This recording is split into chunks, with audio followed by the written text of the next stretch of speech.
तो स्थायी बंदोबस्त को देखने से पहले आपको ये मालूम होना चाहिए कि भारत का या बंगाल का उस समय गवर्नर जनरल कौन था। ठीक है, 1786 कितने 1786 में कॉर्नवालिस, कौन? Cornwallis, Cornwallis governor general,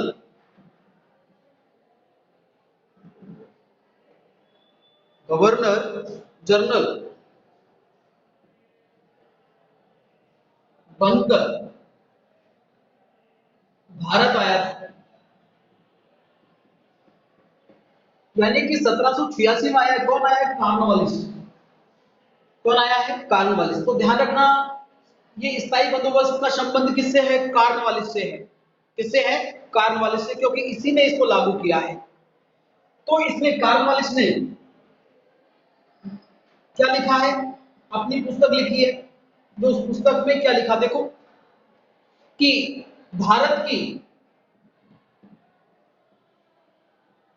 1/3, Bharat की या भारत के 1/3, भारत के 1/3 भाग पर, कौन से भाग पर? भारत का जो संपूर्ण भाग है ना, उसका 1/3 भाग उस पर जंगल है।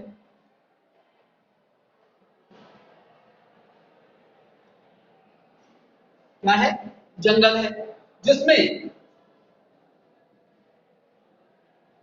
जिसमें जंगली जानवर,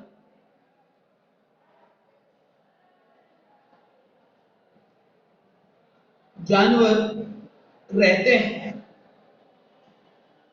यानी कि 1/3 जो भाग है भारत का, वो जंगल है, और उसमें कौन रह रहे हैं? जंगली जानवर रह रहे हैं।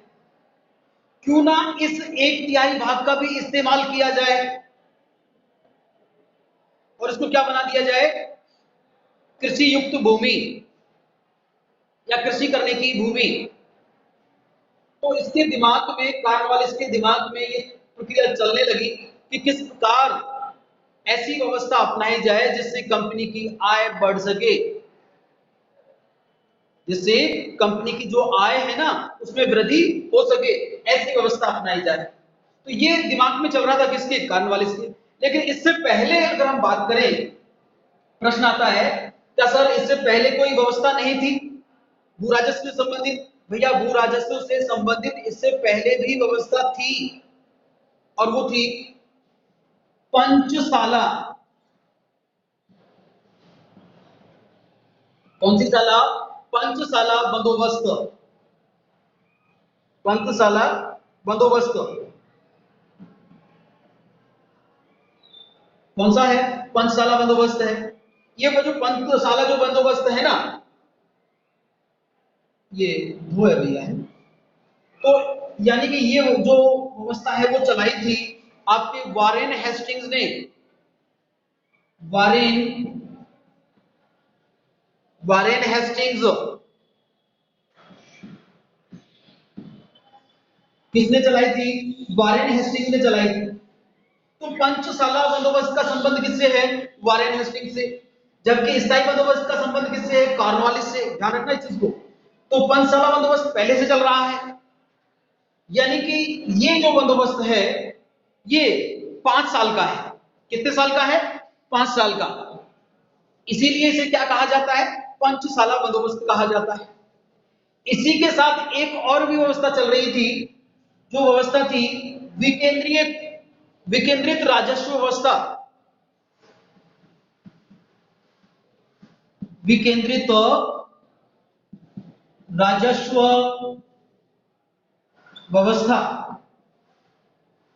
एक दूसरी व्यवस्था और भी चल रही थी, वो उसका नाम था विकेंद्रित राजस्व व्यवस्था, और ये सर जॉन शोर ने चलाई थी।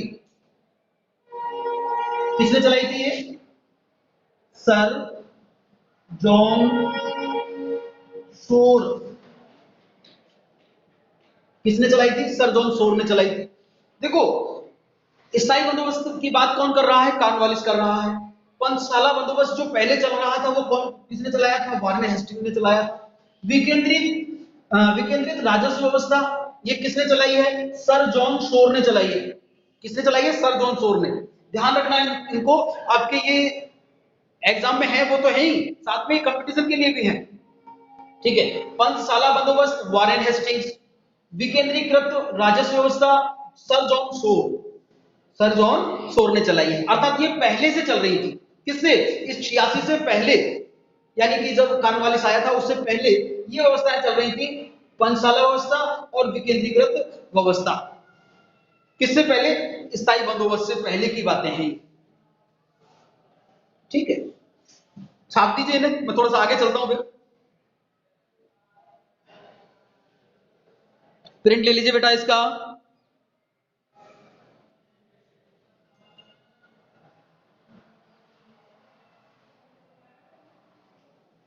चलो देखो, स्थायी बंदोबस्त के बारे में बात कर रहे हैं अब।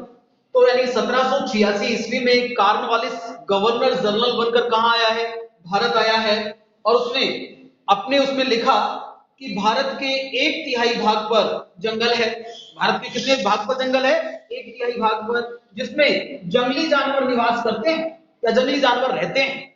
इसका मतलब वो चाहता है कि ये जो 1/3 भाग है ना, इसको भी कंपनी क्या करे? उपयोग में ले और इससे आय प्राप्त करे। इसी समय हम बात करें, जो जो राजस्व व्यवस्था है उसमें पंचशाला बंदोबस्त चल रहा है। कौन सा व्यवस्था चल रहा है? पंचशाला बंदोबस्त। ये वारेन हेस्टिंग्स ने प्रारंभ किया था। किसने प्रारंभ किया था? Warren Hastings. दूसरे को बंदोबस्त जो चलाया था वो था विकेंद्रीकृत राजस्व व्यवस्था। ये सर जॉन शोर ने चलाया था। किसने चलाया था? सर जॉन शोर ने। यानी कि स्थायी बंदोबस्त से पहले की बात करें तो दो व्यवस्थाएं पहले से चल रही थी।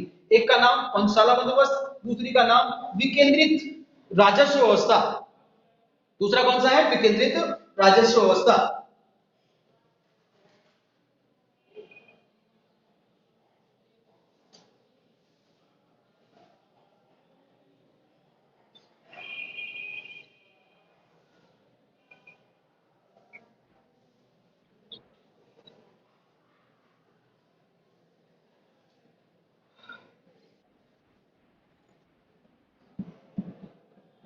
कॉर्नवालिस, कॉर्नवालिस कंपनी की आय निश्चित करना चाहता था। कंपनी की आय निश्चित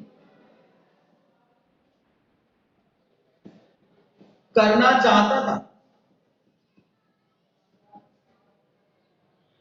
कॉर्नवालिस है जो कंपनी की आय को क्या करना चाहता था? निश्चित करना चाहता था।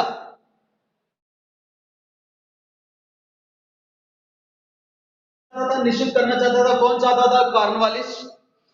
उसने यह भी निश्चित किया कि कंपनी की आय भी निश्चित हो जानी चाहिए। साथ में हम बात करें, किसानों को राहत मिलनी चाहिए। वह किसानों को राहत पहुंचाना,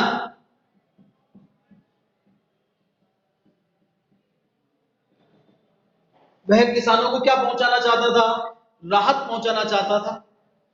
इसलिए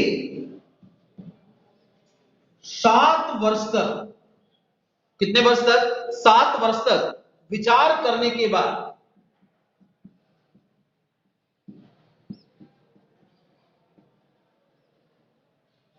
वो इसी बारे में सोच रहा था कि कंपनी की आय किस प्रकार से निश्चित की जाए, ठीक है, और किसानों को किस प्रकार से राहत दी जाए। इसलिए उसने कितने वर्ष तक विचार किया है? 7 वर्ष तक विचार किया है। कितने वर्ष तक विचार किया है? 7 वर्ष तक विचार किया। और हम बात करते हैं 1793 में, कितने की? 1793 ईस्वी की। 1793 में भू राजस्व नीति की घोषणा की। नीति की घोषणा, कौन सी नीति की घोषणा की है? भू राजस्व नीति की घोषणा की। और जो भू राजस्व नीति की घोषणा की उसे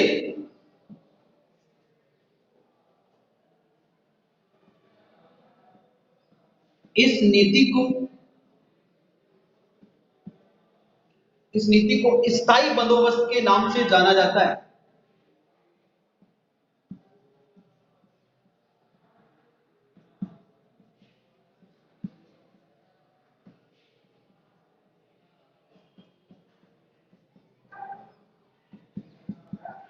किसके नाम से जाना जाता है? स्थायी बंदोबस्त के नाम से।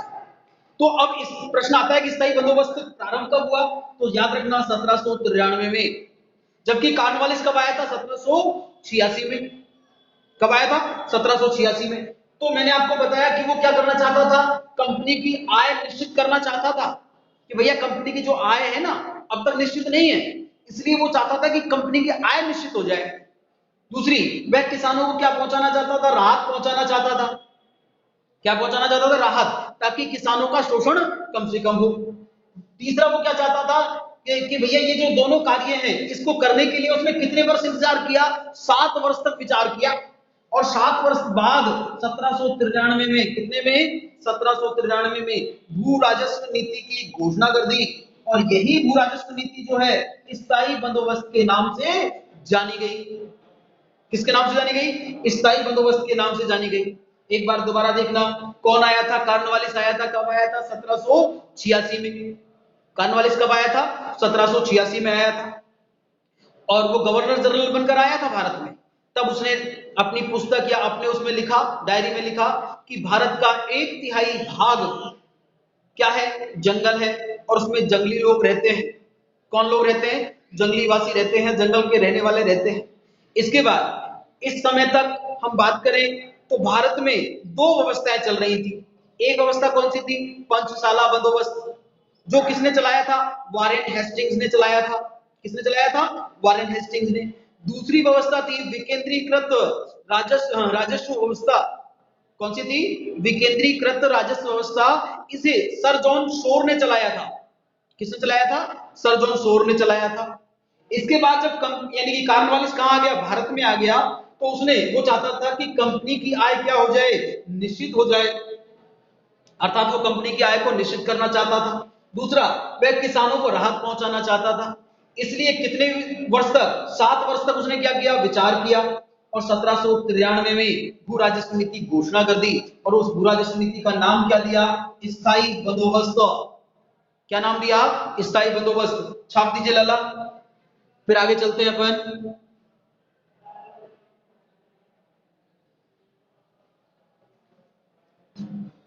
छाप दिया गया।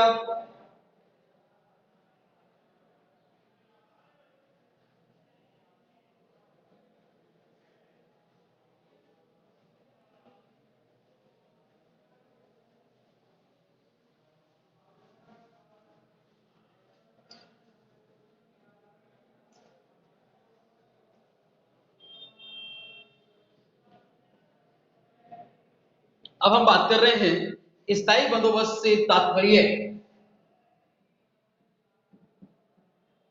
स्थायी बंदोबस्त से तात्पर्य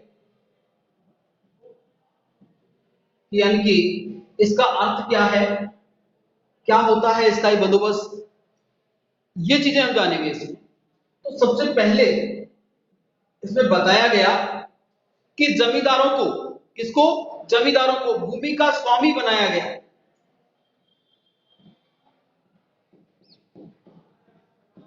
को भूमि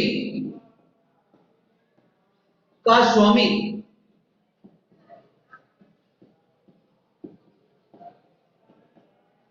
जमींदारों को किसका स्वामी बनाया गया? भूमि का स्वामी बनाया गया। किसका स्वामी बनाया गया? भूमि का स्वामी किसको बना दिया गया? जमींदारों को बना दिया गया। दूसरी बात, इसी में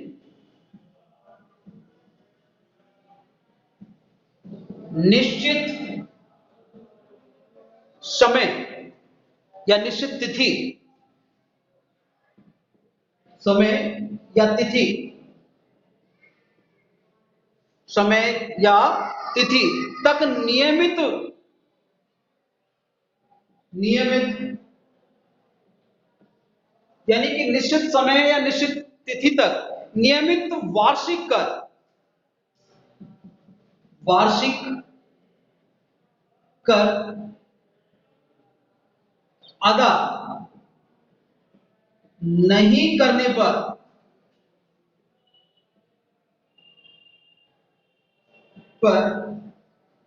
निश्चित समय या तिथि, निश्चित समय या तिथि पर, यहां पर लगा था ना, पर नियमित वार्षिक कर अदा नहीं करने पर भूमि को पुनः, भूमि को याद रखना, पुनः नीलाम किया जा सकता है।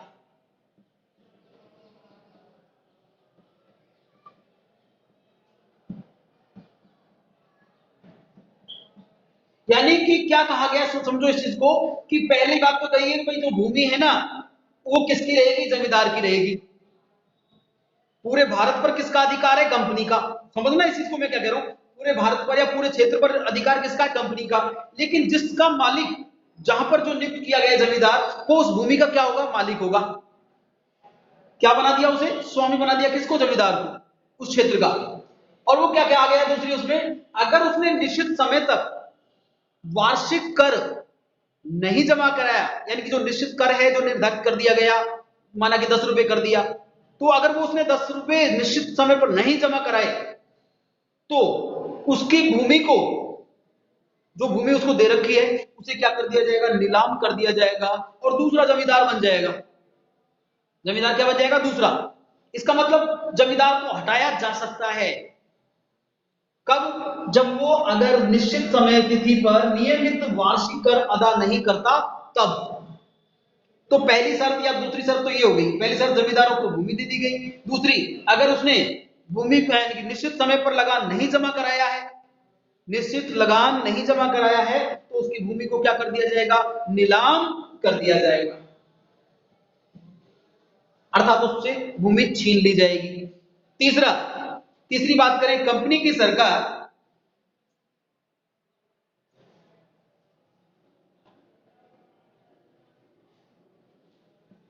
कंपनी की सरकार,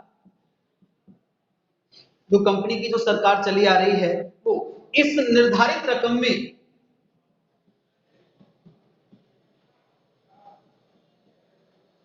इस निर्धारित रकम में वृद्धि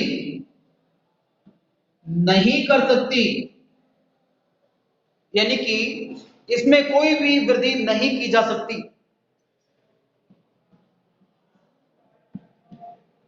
देख ध्यान रखना बच्चों, कंपनी की जो सरकार है, इस निर्धारित जो रकम जो निर्धारित कर दी गई पहली बार, उसमें कोई वृद्धि नहीं करेगी स्थायी बंदोबस्त में।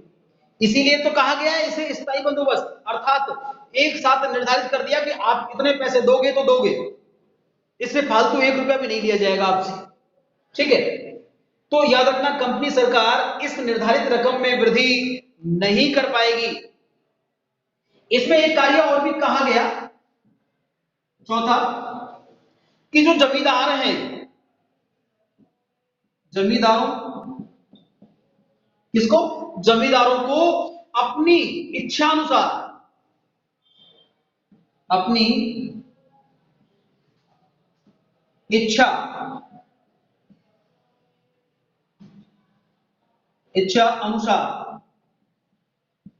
अनुसार लगान लेने का अधिकार दिया गया,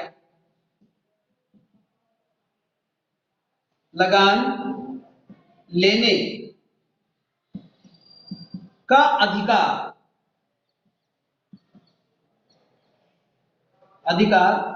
दिया गया। देखो एक बार दोबारा देखो, इसे कितना अच्छी बात कही है इसमें, कि भूमि किसकी रहेगी, जमींदारों की रहेगी, अर्थात भूमि का स्वामी किसको बना दिया, जमींदार को बना दिया। और उसमें कहा गया निश्चित समय में या तिथि पर निश्चित वार्षिक कर अगर कोई जमींदार अदा नहीं करता है तो उसकी भूमि को क्या कर दिया जाएगा, नीलाम कर दिया जाएगा और दूसरा जमींदार बन जाएगा। तीसरा, कंपनी की सरकार इस निर्धारित रकम में कोई वृद्धि नहीं करेगी, वृद्धि नहीं करेगी इसको, इस रकम में, अर्थात माना कि 100 रुपए निर्धारित कर दिए तो भैया ये 100 रुपए ही रहेंगे जब तक ये व्यवस्था चलती रहेगी तब तक। इसके बाद जमींदार अपनी इच्छा अनुसार लगान लेने का अधिकारी होगा। यानी कि वो कह रहे हैं कि भैया जमींदार को अपनी इच्छा अनुसार लगान लेने का अधिकार है। अगर कंपनी में 100 रुपए जमा कराने हैं तो 100 से अधिक कितने भी रुपए कौन ले सकता है? जमींदार ले सकता है। ये ये अधिकार किसको दे दिया? जमींदारों को। अब बताओ यही अधिकार जब जमींदारों को मिल गया तो बल्ले बल्ले किसकी हो गई? जमींदारों की। क्योंकि वो कितना भी ले सकते हैं, कितना भी ले सकते हैं। उनको तो कितने रुपए जमा कराने, मैं बता रहा हूं, उदाहरण बता रहा हूं, ये निश्चित नहीं 100 रुपए जमा कराने नहीं, वो तो जो लगान निश्चित किया ना उतने जमा कराने हैं। उससे अधिक वो कितने भी ले सकते हैं, चाहे उसके किसान भूखे मरे, चाहे कुछ भी हो। तो ये अधिकार दे दिया गया किसके लिए? जमींदारों को। अपनी इच्छा अनुसार लगान लेने का अधिकार दिया गया। छापिए लला।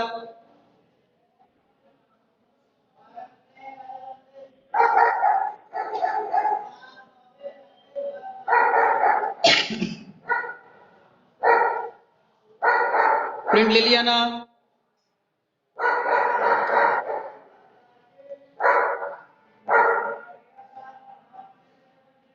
ठीक, चलते हैं।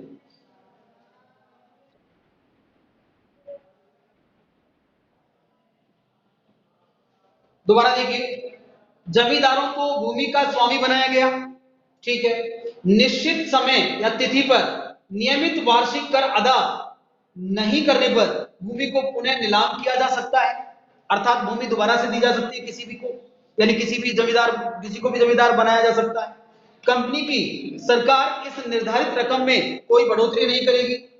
जमींदार अपनी इच्छा अनुसार, यानी कि माना कंपनी ने इस क्षेत्र में 100 रुपए निर्धारित किए हैं, ठीक है। अब जमींदार जो चाहे तो जनता से या किसानों से 120 रुपए ले सकता है, या 150 रुपए ले सकता है, या 180 ले सकता है, या 200 ले सकता है। कोई लिमिट नहीं है। कहने का अर्थ यह है कि जमींदारों को अपनी इच्छा अनुसार लगान लेने का अधिकार दिया गया है कि वो कितना भी लगान ले सकते हैं। अर्थात अब बल्ले बल्ले किसकी हो गई? जमींदारों की, क्योंकि उनको तो निश्चित रकम जमा करानी है, ऊपर की रकम स्वयं रखनी है।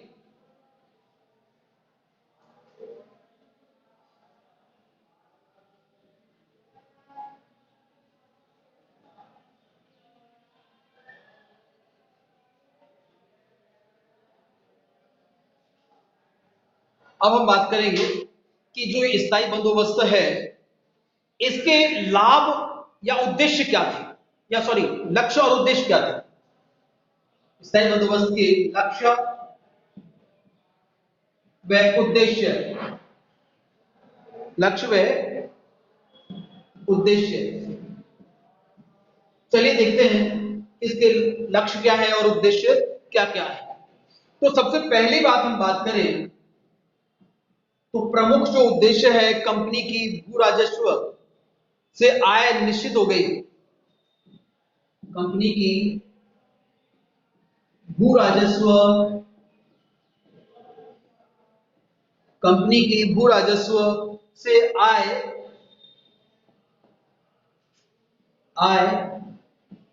निश्चित हो गई।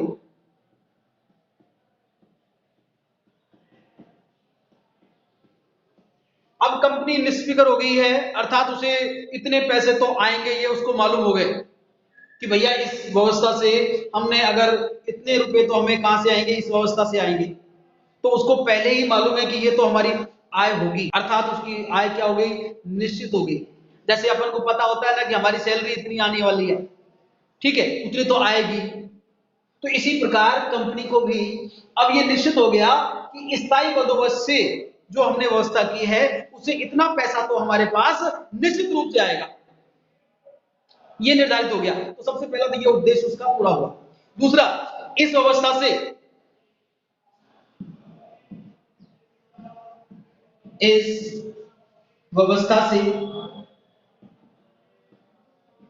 से भूमि,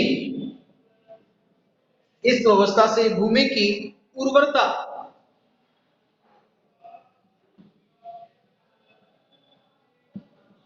भूमि की उर्वरता में वृद्धि हुई भाई।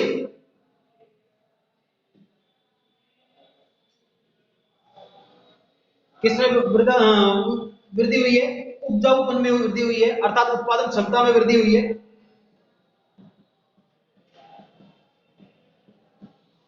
में वृद्धि, किसमें वृद्धि है? उत्पादन क्षमता में वृद्धि हुई है। एक चीज याद याद रखना बच्चों कि इस व्यवस्था से भूमि की उर्वरता में वृद्धि करना जरूरी था। क्यों जरूरी था? क्योंकि इस लक्ष्य को पूरा करने के लिए जो जमींदारों को जो टारगेट दिया गया है, उनको बताया गया कि भाई इतना पैसा आपसे लिया जाएगा। अब जमींदार क्या करेंगे कि भूमि की उर्वरकता को बढ़ाने के लिए किसानों के ऊपर अधिक से अधिक दबाव डालेंगे ताकि वो उत्पादन क्षमता क्या कर सके? बढ़ा सके। जब उत्पादन क्षमता बढ़ेगी तो निश्चित रूप से किसान, जमींदार और कंपनी को तो निश्चित जाना है, जमींदार और किसानों के लिए फायदा होगा। किसके लिए फायदा होगा? जमींदारों के लिए। क्यों होगा? क्योंकि भैया लगान तो निश्चित जानी है, उससे अगर ऊपर हमने पैदा कर लिया वो हमारे पास ही बचेगा। ठीक है, तो जमींदारों को इससे क्या होना था? फायदा होना था। तो इस व्यवस्था से भूमि की उर्वरकता में क्या हुई? वृद्धि हुई। ठीक है, ये चाहे वृद्धि हुई या वृद्धि करना चाहता था, ऐसे लिख लेना, करना चाहता था। ठीक है, तीसरा लक्ष्य उसने क्या निर्धारित किया?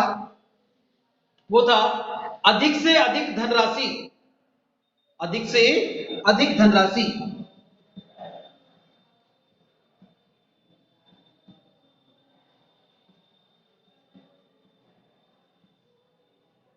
अधिक से अधिक धनराशि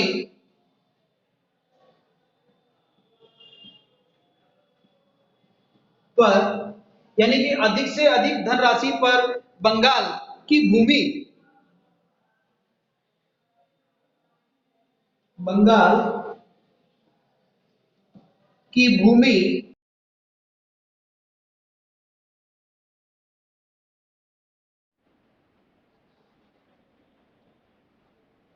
उपज का 10/11 भाग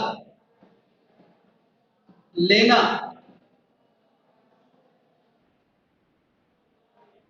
प्रारंभ कर दिया भाई।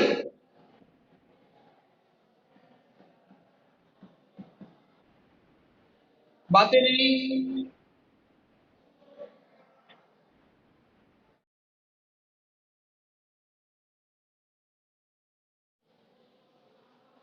देखो इसका लक्ष्य और उद्देश्य क्या क्या माने गए हैं, देखिए इधर को।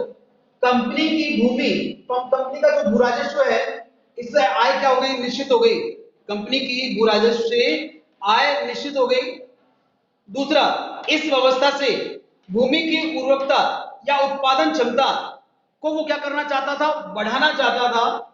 अधिक से अधिक धनराशि पर बंगाल की भूमि देकर, अधिक से अधिक धनराशि पर बंगाल की भूमि देकर कंपनी की आय को क्या करना चाहता था? बढ़ाना चाहता था। चौथा, उसने जो लक्ष्य उद्देश्य जो निर्धारित किया वो क्या था? जमींदारों का ऐसा वर्ग बनाना चाहता था जो हमेशा कंपनी का या कंपनी के स्वामी भक्त बने रहे। यानी कि जमींदारों का ऐसा वर्ग बनाना चाह रहा है वो कि जो ये जमींदार है ना, कंपनी के हर फैसले का समर्थन करें और कंपनी का साथ दें। कौन? जमींदार। इसलिए जमींदार उपज का, किसका? उपज का 10/11 भाग लगान के रूप में लिया करते थे। 10/11 भाग, अर्थात 10 में जब 11 का भाग देते तो कितना सा आता है? याद रखना, मात्र 91% के समथिंग तो लिया जाता है, 90% से ज्यादा लिया जा रहा है। ठीक है, बच कितना सा रहा है? अगर माना कि इसमें हम 100 रुपए या 100 रुपए की आय हो रही है, तो 100 रुपए की आय के हिसाब से देखें तो भैया ये तो बहुत मामला ही गड़बड़ हो गया है। किसान के पास कुछ भी नहीं बच रहा है, सारी की सारी जो उपज है उसे कौन छीन रहे हैं? जमींदार। जबकि कंपनी को क्या दे रहे हैं? कम से कम पैसा, कंपनी का निश्चित आय दे रहे हैं। तो इस प्रकार से जमींदारों को कंपनी ने क्या कर दिया? मजबूत कर दिया, आर्थिक रूप से मजबूत कर दिया। और वो एक ऐसा वर्ग बन गया जो हमेशा कंपनी का क्या बन रहा था, स्वामी भक्त बने रहे। तो देखिए दोबारा, लक्ष्य व उद्देश्य, कंपनी की भू राजस्व से आय निश्चित हो गई। अब कंपनी की भू राजस्व